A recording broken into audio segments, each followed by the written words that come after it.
will be among the living today. And aside this, he has also made us among the grateful ones by knowing that indeed it is to him that we are directing our thanks to him. Dear brothers and sisters out there, I am Farouk Musaddiq and I am welcoming you to another edition of your lovely Islamic TV program. That's Islam is Beautiful. Of course, you know that as it is part of our practice here, we are just here to tell you about those beautiful things about Islam that you do not know, or things that might have been buried as a result of various calumnies and propaganda against Islam. However, if you see me dressed in suit this morning, of course, it's not because I'm going out there to seek a suitor or to seek for a wife or a bride, but I tell you that indeed the topic we'll be looking into is a rather interesting one, and it has to do with the bride and the bridegroom. We'll be looking into the concept of courtship, that is the Islamic perspective on it.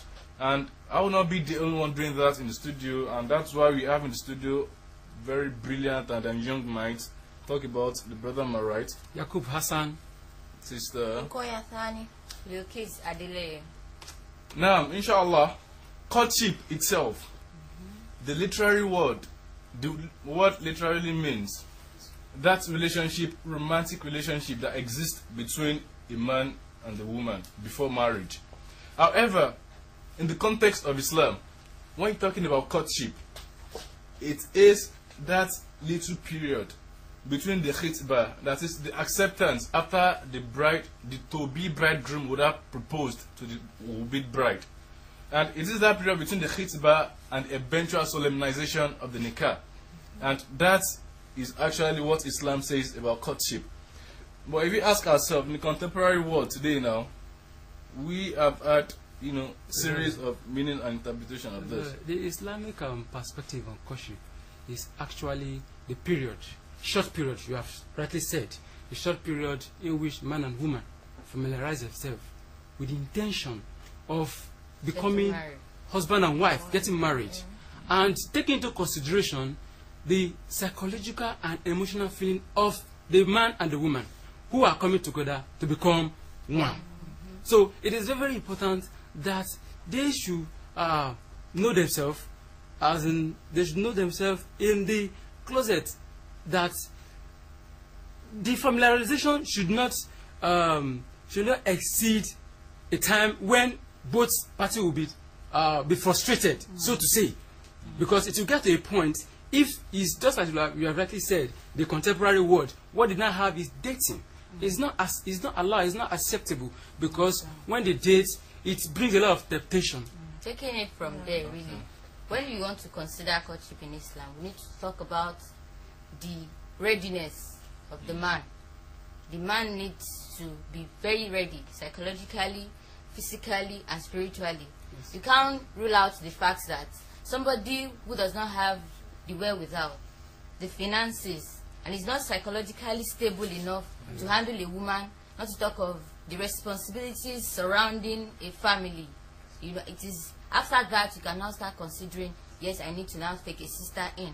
You need to be financially stable enough to consider. In light of what you just said, I think I must quote the words of Allah subhanahu wa ta'ala in Quran chapter 24, Surah An-Nur, verse 33, whereby Allah subhanahu wa ta'ala instructed the Muslims out there that you should, if you are unable to provide for your would-be bride, if you are not financially ready, then you should remain chaste until Allah subhanahu wa ta'ala gives you provision out of his bounty. Exactly. And it's as simple as that, really. And the fact is that why Allah has to mention that in that verse is because we are all subject to weaknesses. Of course. Exactly, because we are all human beings. Feelings and emotion can make us to do what we are not expected to do. And that is why Allah said in that verse that, and let those who find not the financial means for marriage keep themselves chaste until Allah enriches them of his bounty. And that brings us to the issue of shortening the period of courtship. Should not prolong it. So long the sister has accepted to marry you, the next thing is to prepare to move her into the house. So the period between the sister has accepted to marry you and the period of the akdu, Solemnization. yes, that's the period you are considering. And then we want to try and, you know, explain those periods, the things you should do between those periods. You're not expected to go into one house alone with that sister. But basically, I think this is where we need to draw that very distinguishing line between, you know, what we are explaining and the contemporary dating that goes on in the society.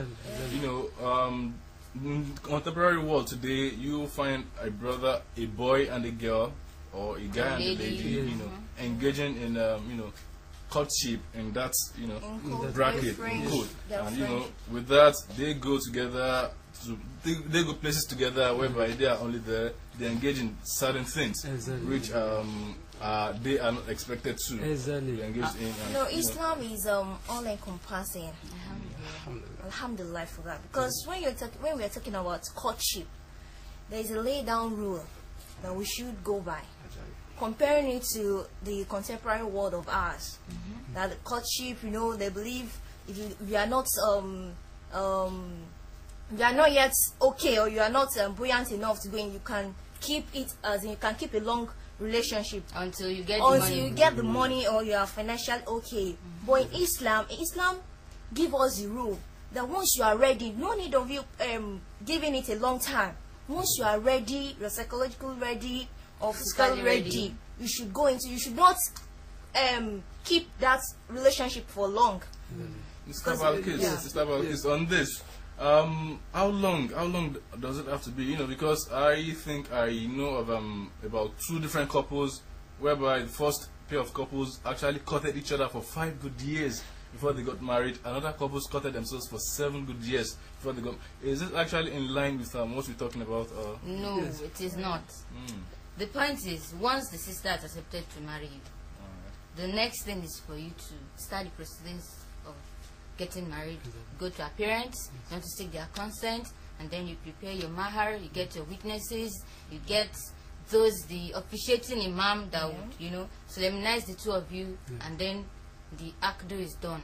That is the process. This should not take too much of a long time, because it is when you prolong it to give room for all sorts, and then shaitan start telling you that this sister, I'm seeing her today, I'm going to see her tomorrow, I'm going to see her next tomorrow, and then okay, come, let's see, let's go to tantalizers, come to my house, let me see my mother's house, come to my shop, and then at this point one needs to be self-disciplined.